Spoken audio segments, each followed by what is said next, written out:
The Process, a podcast about creativity and experimental music. In the world of experimental music, outcomes and accolades for creators can be uncertain and at times seem far and few between. Therefore, creators and practitioners of experimental music must embrace the one thing they will always have complete control over: the process. This podcast aims to understand this creative process by listening to new works and discussing them with their creators.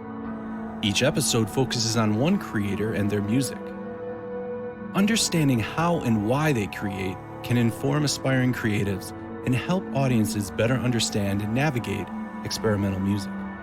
I'm Dr. Doug Bielmeyer, and I'll be your host as we explore the world of experimental music, creativity, and the human need to find purpose in their world and lives. This is The Process.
Robert McClure's music attempts to discover beauty in unconventional places using non-traditional means.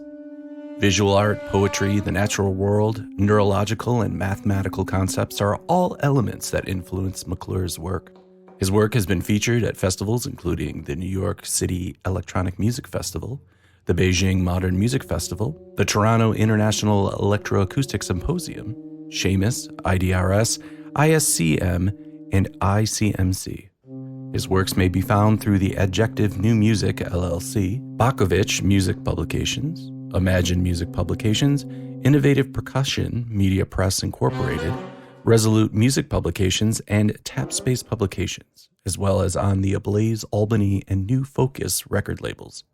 In addition to his composition activities, Robert is the host-producer of the Adjective New Music podcast, Lexical Tones, a weekly conversation with a guest composer, performer, and/or artist creating new works of contemporary art music that focuses on aesthetics, technique, process, meaning, perception, and the musical origins of the featured guest. Robert received his doctorate from the Shepherd School of Music at Rice University, where his primary mentors were Shi-Hu Chen, Arthur Gottschalk, and Kurt Stallman. Robert has previously held positions at the Shanghai Conservatory of Music, and he currently serves as an assistant professor of composition theory at Ohio University. On today's podcast, we listen to Flora for alto and tenor saxophones, written for and recorded by the Decho Ensemble.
I'm not really a composer who is like, I listen to a piece of music and that triggers me to go write music. You view the world with musical lenses. Yeah. You know, so whenever I am like looking at a piece of visual art or dance or looking at something scientific or watching a nature documentary or something like that and kind of learning about these other things that my other interests, I kind of view them through like, well, how could I turn that into music? You know, and I think that's for me a lot of where the initial spark for a piece comes from. Now, of course, that's like the creative side, but the realistic side is, where does it start? It starts from somebody like, hey, you want to write a piece for me? Right. Or something like that, you know, like. Yeah. So you're constantly inspired by other extra musical things. What happens next then? Do we get right to the piano and pencil and paper? What's the next step after you're inspired? Typically, there's a good portion of time where I will just like write down text about it. You know, I kind of like to let things marinate, percolate, let the ideas just kind of work themselves out in my, you know, when I'm in the 10 minutes before I'm falling asleep, or when I'm driving in the car where there's no possible way I could ever like work on this. So yeah, there's typically a good bit of, just having these generic thoughts. And that's my favorite part.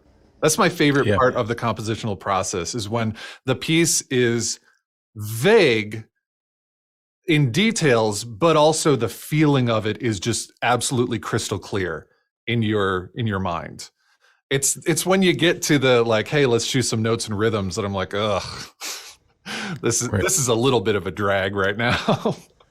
Well, so you're writing these things down, and I've heard a lot of people say that. I don't do this, but I've heard a lot of people say that they are writing about what they're going to create or an idea. So how detailed is this writing? Is this more specific to sort of length and proportions of the piece? How detailed is it?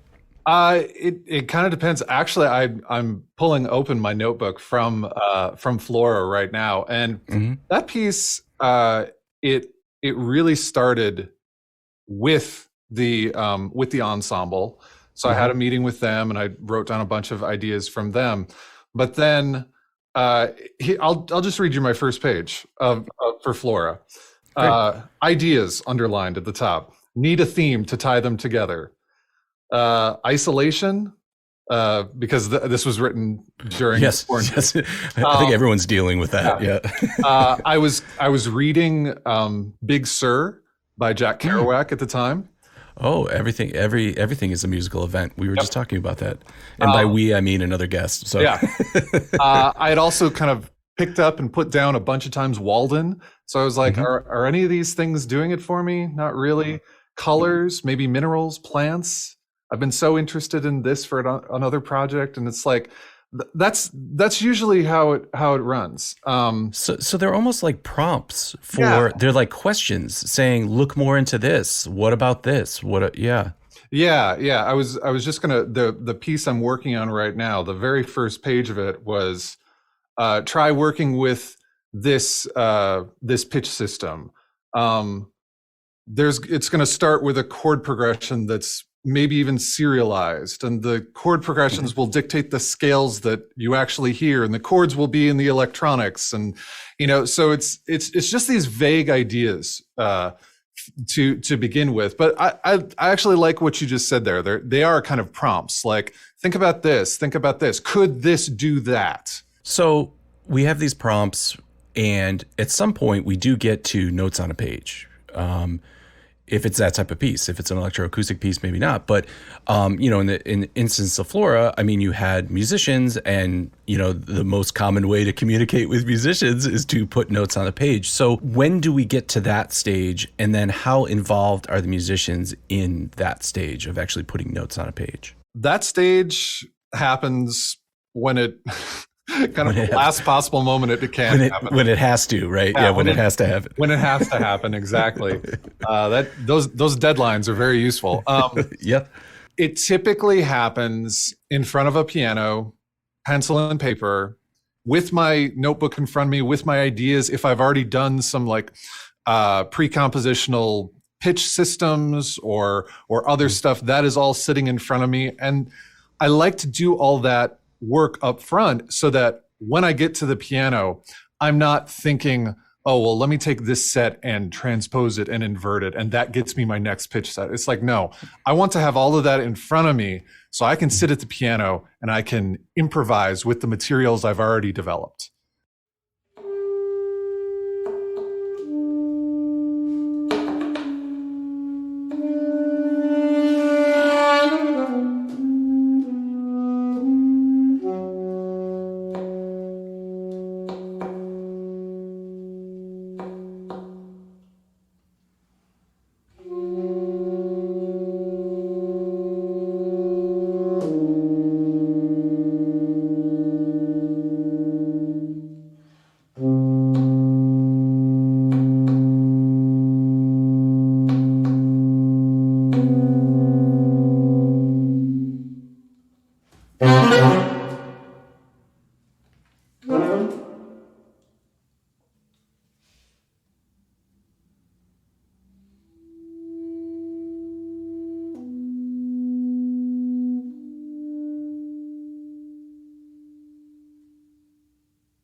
The piece Flora was composed for the Decho Ensemble, and that is Jacob Swanson and Sarah Martitelli. They are the composers, performers. They want to play your piece 20 times.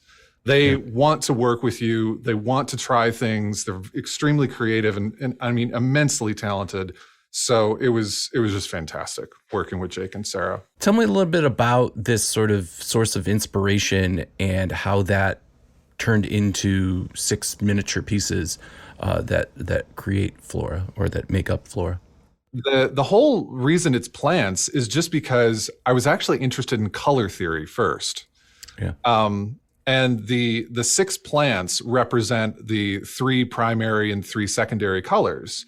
So 6 colors, that made sense to me. And then I started looking at the different flowers, and one of the first ones I found, I started searching for red, and I found the red passion flower, which is the first movement. And it just explodes. It's a burst. It's against this, this green leaves and everything. And then you see this burst of red and these yellow and, purple and white tendrils coming out from, they're not tendrils, but I guess stamens. I haven't done my research properly. Anyway, they have. We need a flower specialist. Yeah, here. we really do. Where's a botanist when you need one? Yeah, there you go. So it's just an explosion of color. And I was like, oh, well, there's a musical idea, to have these kind of gestures between the 2 saxophones that will just burst. And one of the ideas I had was trying to seamlessly tie the 2 saxophones together so that one will start a gesture and another will finish it. And in doing so, you might slur up and then articulate fast notes down. And it just makes the gesture easier. So this idea of like kind of combining them together to make this like super or hyper saxophone, between the 2 of them, that seemed like, oh, I can realize this idea of this like burst of color with these musical gestures that I was like kind of interested in the saxophone anyway.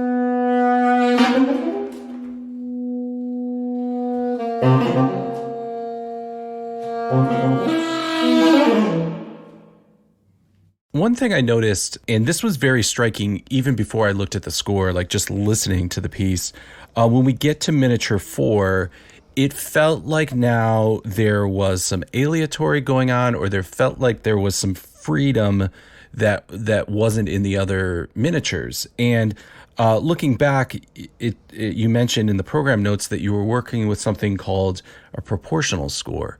So can you tell us a little bit about that 4th miniature and your use of proportional scores? This is not the first time I've written music in proportional notation. Basically there are no bar lines. A system of music is a certain length of time or a certain duration. And within that duration, the rhythms are up to the players. There are certain points where, they kind of have to work to synchronize together, but those are just like moments. And from those hit points, they can kind of desync again. This technique seemed to work for this movement because I was talking, the movement is about seagrass.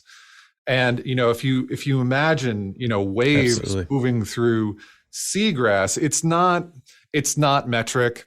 It's very free. You can get these very quick motions that then kind of like slow down and expand. And I just thought that working with time in that way, it seemed better to write it in a proportional score as opposed to like a strictly notated, metered score.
I think that talent is often associated with, like prodigy or something like that.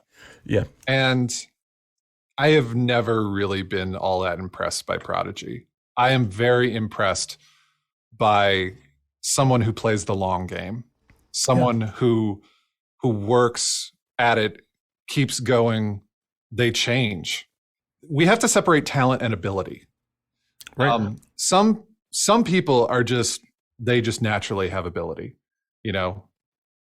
Others can work hard and develop that ability. For me, I think talent is what you have inside yourself that when you fail, you get back up and keep going. I think very talented composers are those that can keep going, keep writing, keep reinventing themselves until they get where they want to go, until they become the composer that they want to. For me to say like, oh, this student like isn't really talented, it's putting a lot of weight on me as the as the judge of the gatekeeper of talent. Exactly. Exactly. Yeah. And you're the Simon Cowell of composition teachers. Yeah. Right. And I don't want to be that. No. I certainly there are skills. There are things you've got to learn. There are things that, that are more important, less important. But I've definitely had students that have a ton of ability and maybe even work hard, but they can't pick themselves back up from their music not doing what they thought it was going to do. And I think it's that resilience that leads someone to a long career. I mean, certainly there are those prodigies out there that we know about, piano or violin or whatever they do, that they will make an entire career of it. But how many prodigies burn out because they can't keep reinventing themselves? They have so much ability, but they don't have the resilience to, when that ability just becomes old hat to everyone, what do I do with my life? Well, yeah, now you're 25 and good at the piano, and that's not really that exciting. Yeah, exactly. When you're 3 and playing Mozart, wow, that's incredible. Mm-hmm. But like you say, when you get older, it's like, yeah, you're playing Mozart. Mm-hmm. Okay, everyone is. Like, what else can you do? And I think that, I love hard work. I love the Stravinsky idea. Get up, do it. Yep. Even if you suck, just do it. Mm-hmm. I think a lot of people have natural ability. I think talent comes from the resilience you have to continue to evolve, to continue to keep at it, when you could just as easily slip into, oh yeah, I'm 25. I've been playing this Mozart piece for 22 years and I can just do it. I think a lot of people lose their kind of creative spark by just kind of getting lazy. Rob, this has been fantastic listening to you, listening to your music, Flora. It's a fantastic piece. Before I let you go, is there a place that people can go to find out more about you and your music? Yeah, well, first, Doug, thanks so much for having me on. This was really fun. People can go to my website, which is robertwmcclure.com. They can find a list of my pieces, where to go to listen to them. I have stuff on SoundCloud, Bandcamp, YouTube, Spotify. So the website is the primary place. You can, if you are interested in checking out scores, a lot of those are available through adjectivenewmusic.com. And along with Adjective, you mentioned before, I do my own podcast with contemporary composers and performers and different artists, and that's the Lexical Tones podcast, which you can find on iTunes, Stitcher, SoundCloud, basically anywhere you can find a podcast, you can find Lexical Tones.